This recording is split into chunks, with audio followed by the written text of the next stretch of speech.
Bismillahirrahmanirrahim. Assalamualaikum warahmatullahi wabarakatuh. Alhamdulillah, assalatu wassalamu ala rasulillah Sayyidina Maulana Muhammadin amma ba'du.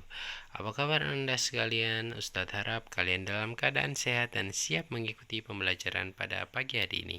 Pagi hari ini kita akan belajar bahasa Indonesia di tema 2, subtema 2. Tentunya masih membahas tentang dongeng. Karena kali ini kita membahas tentang dongeng, tentu Ustadz akan sedikit bercerita. Kalian perhatikan baik-baik ya, karena pembahasan kita nanti sedikit banyak akan menyangkut dongeng ini. Pada suatu hari, di pedalaman hutan ada seekor burung merak yang angkuh dan sangat sombong. Ia sangat membanggakan dirinya karena memiliki bulu-bulu yang indah. Keseharian merak selain mencari makanan, ia lebih sering berjalan-jalan dan menjumpai binatang lain, hanya sekedar untuk menyombongkan keindahan yang dimilikinya. Saat merak sedang berjalan-jalan di tengah hutan, ia bertemu dengan bebek.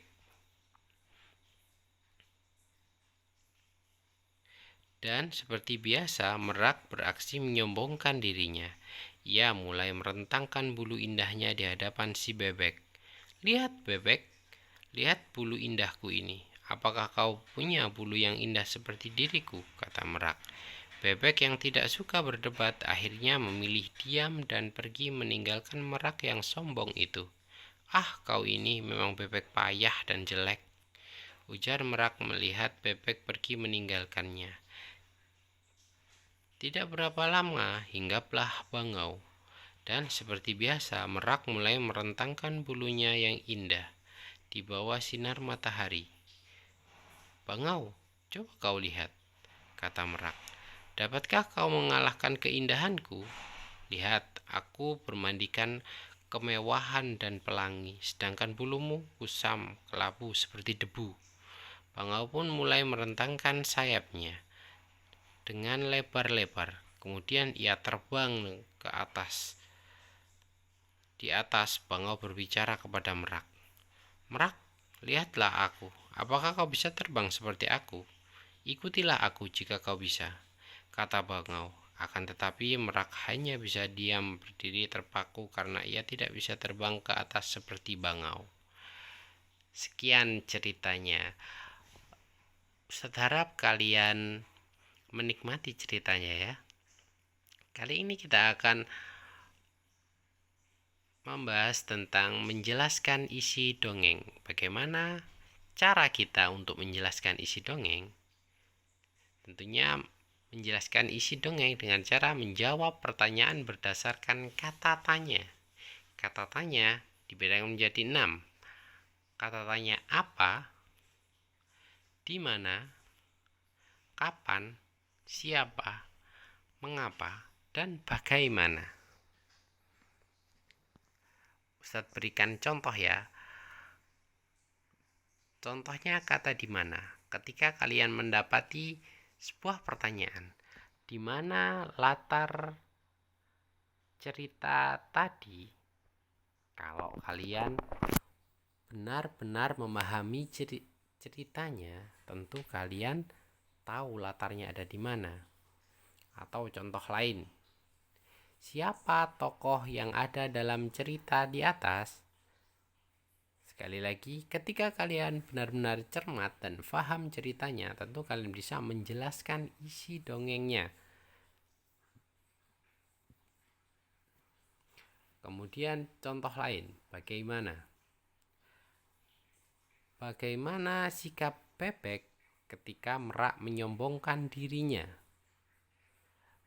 Tentu kalau kalian mendengarkan baik-baik, tentu kalian bisa menjawab pertanyaan tadi. Seperti itu cara menjelaskan isi dongeng. Dengan memetak-metakan pertanyaan dari kata tanya yang sudah Ustadz berikan ini. Kemudian kita akan melanjutkan pembahasannya. Menemukan isi dongeng. Tentu menemukan isi dongeng hampir sama dengan menjelaskan isi dongeng. Tapi menemukan isi dongeng ini lebih ke menemukan amanatnya. Tentu sudah pernah Ustadz bahas sebelumnya amanat. Itu apa? Bagi Ananda yang masih bingung amanat itu apa, atau mungkin sudah lupa amanat itu apa, Ustadz ingatkan lagi. Amanat adalah pesan yang disampaikan penulis untuk pembaca dalam sebuah cerita. Amanat ini juga biasanya disampaikan secara tersirat. Jadi maksudnya tersirat di sini adalah tidak ditulis secara langsung. Akan tetapi ketika pembaca sudah membaca dengan cermat, pembaca ini akan tahu, oh amanatnya ini apa. Seperti cerita Bangau tadi dan Merak. Amanatnya adalah kita tidak boleh berperilaku sombong hanya karena kita punya satu kelebihan. Tetapi orang lain juga punya kelebihan yang berbeda. Dan kita tidak bisa mengikuti kelebihan orang lain itu. Jadi pada intinya setiap orang punya kelebihan dan kekurangan masing-masing. Jadi kita tidak boleh sombong. Itulah amanatnya. Kemudian bagaimana menemukan amanatnya? Dengan kata tanya tadi. Kita jelaskan lagi lebih lanjut. Apa? Kata tanya apa berfungsi untuk menanyakan peristiwa apa yang terjadi. Kemudian siapa? Siapa berfungsi untuk menanyakan siapa yang terlibat dalam peristiwa tersebut. Seperti cerita tadi, siapa yang terlibat dalam cerita tadi. Kemudian kapan berfungsi untuk menanyakan kapan terjadinya suatu peristiwa. Jadi kapan ini berhubungan dengan waktu. Kemudian di mana? Berfungsi untuk menanyakan di mana peristiwa tersebut bisa terjadi. Di mana ini berhubungan dengan tempat. Jadi kalau ada kata di mana, tentunya kita akan menjawab tempatnya di mana. Seperti dalam cerita tadi, tempatnya ada di mana. Kemudian kenapa? Berfungsi untuk menanyakan kenapa peristiwa tersebut bisa terjadi.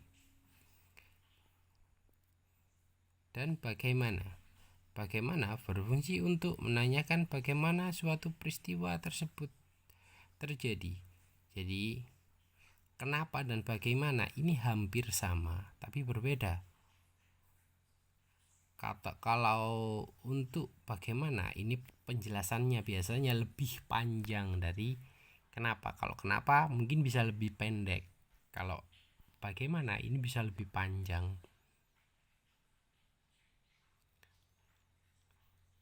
Kemudian pembahasan selanjutnya adalah fabel. Tentu sebelumnya Ustadz juga sudah menyinggung tentang fabel. Dan di penjelasan kemarin Ustadz jelaskan pengertian fabel itu Ustadz kira cukup singkat. Jadi pengertian fabel secara panjangnya adalah cerita yang menceritakan kehidupan hewan yang berperilaku menyerupai manusia. Fabel adalah cerita fiksi atau khayalan belaka atau fantasi. Kadangkala fabel memuaskan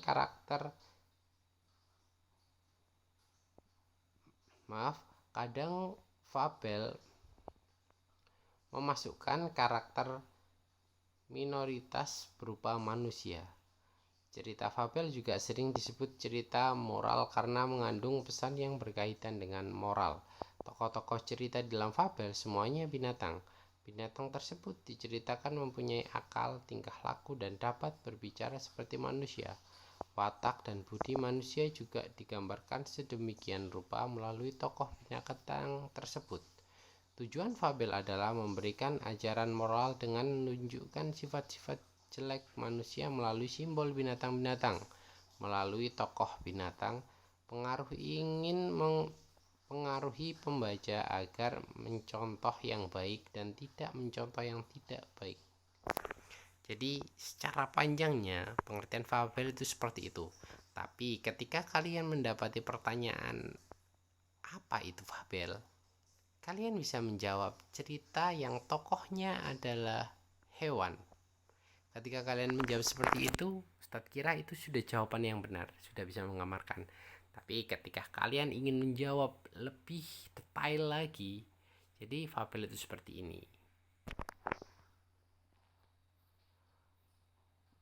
Ustadz kira cukup pembahasan tentang dongeng kali ini.